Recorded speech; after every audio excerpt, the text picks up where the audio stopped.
কোরবানির ঈদ সামনে রেখে চট্টগ্রামে জমে উঠেছে বেচাকেনা। প্রতিদিনই ক্রেতা বিক্রেতাদের পদচারণায় মুখর পশুর হাট। হাটে উঠেছে প্রচুর গরু, যার মধ্যে দেশি জাতের গরুর আধিপত্য চোখে পড়ার মতো।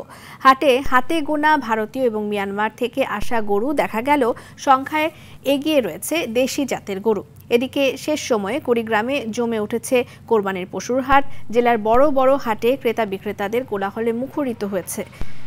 তবে গরু ছাগলের দর দাম নিয়ে রয়েছে ক্রেতা বিক্রেতাদের পাল্টাপাল্টি অভিযোগ। হাটে ব্যাপক জনসমাগম থাকলেও পশুর দাম নিয়ে হতাশ বিক্রেতারা। বলছেন, পশু খাদ্যের দাম এবং পরিচর্যার তুলনায় এবছর গরুর দাম অনেকটাই কম।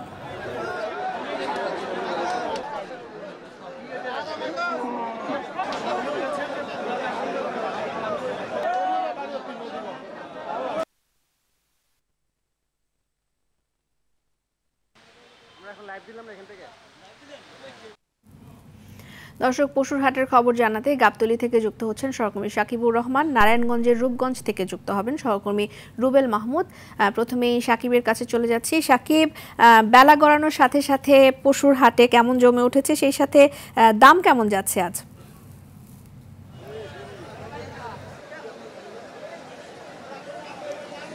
রিদওয়ানা, বেলা যতই গড়াচ্ছে ততই কিন্তু ক্রেতাদের সমাগম বাড়ছে হাটে। বিশেষ করে একটু আগে যেহেতু বৃষ্টি ছিল, এখন বৃষ্টি নেই, রোদ উঠে গিয়েছে, মানুষের আনাগোনা বাড়ছে। তবে বড় গরু যেগুলো রয়েছে সেগুলোর কিন্তু ক্রেতা একেবারেই কম, এমনটি বলছেন বিক্রেতাদের অভিযোগ যে আসলে বড় গরু তেমন ক্রেতা পাচ্ছে না।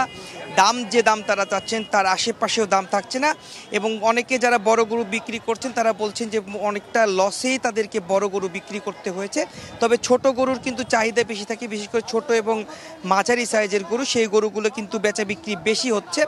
তবে বড় গরু যারা নিয়ে এসেছেন তারা আশা করছেন যে যেহেতু ঈদের আর 2 দিন বাকি রয়েছে, আজকে থেকে বেশি কাস্টমার আসবে এবং তাদের বড় গরুগুলো বিক্রি হয়ে যাবে, এমনটি তারা প্রত্যাশা করছেন।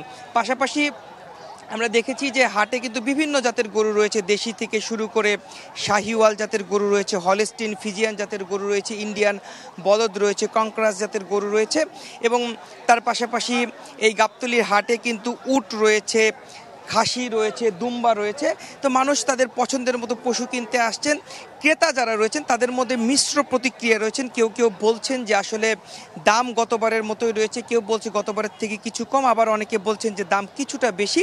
তবে যেহেতু কুরবানি, আল্লাহকে খুশি করার জন্য তারা মূলত কুরবানি দিচ্ছেন, যার কারণে তারা চাচ্ছেন যে আসলে পছন্দের মতো কুরবানি সেখানে 5-10 হাজার 20 হাজার টাকা বেশি লাগলে তেমনটা যায় আসে না। তো এই ছিল আমার কাছে গাবতলী হাট থেকে সর্বশেষ। আমাদের আরেক সহকর্মী রূপগঞ্জে রয়েছেন, রূপগঞ্জের হাটের পরিস্থিতি জানাবেন রুবেল, সেখানকার পরিস্থিতি জানাবেন দর্শকদের। জি, ধন্যবাদ সাকিব। আসলে আমি এখন যেই জায়গাটিতে দাঁড়িয়ে আছি সেটা হচ্ছে নারায়ণগঞ্জের রূপগঞ্জের যে ঐতিহাসিক 100 বছর পুরনো একটি হাট, গোলাকান্দিল হাট নামে পরিচিত। যে সেই হাটটিতে কিন্তু দেখছেন যে আসলে প্রচুর পরিমাণে কিন্তু এখানে প্রচুর সংখ্যক গরু কিন্তু এখানে এসেছে।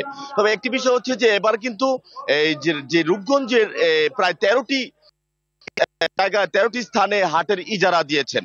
তবে 13টি জায়গাতে কিন্তু রূপগঞ্জের গোলাকান্দাল থেকে শুরু করে নলপাথর, নীলা মার্কেট, তারপর হচ্ছে সাউঘাট, তারপর রূপগঞ্জ, মুরাপাড়া সহ এরকম 13টি স্থানে কিন্তু রূপগঞ্জে এবার হাট রয়েছে। তবে সাধারণ যারা ক্রেতারা রয়েছেন তারা কিন্তু আমাদেরকে জানাচ্ছেন যে এবার আমাদের চাহিদা আসলে আমরা মিডিয়াম মাঝারি ধরনের যে গরুগুলো রয়েছে সেই মাঝারি ধরনের গরু কিন্তু আমাদের এবারের চাহিদা।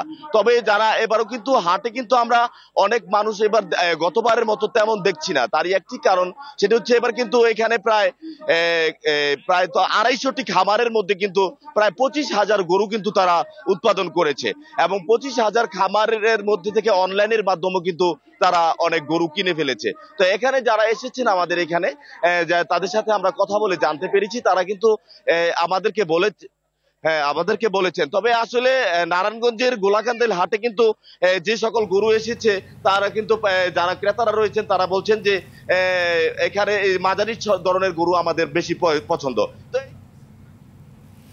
রুবেল এবং সাকিব দুজনকেই ধন্যবাদ।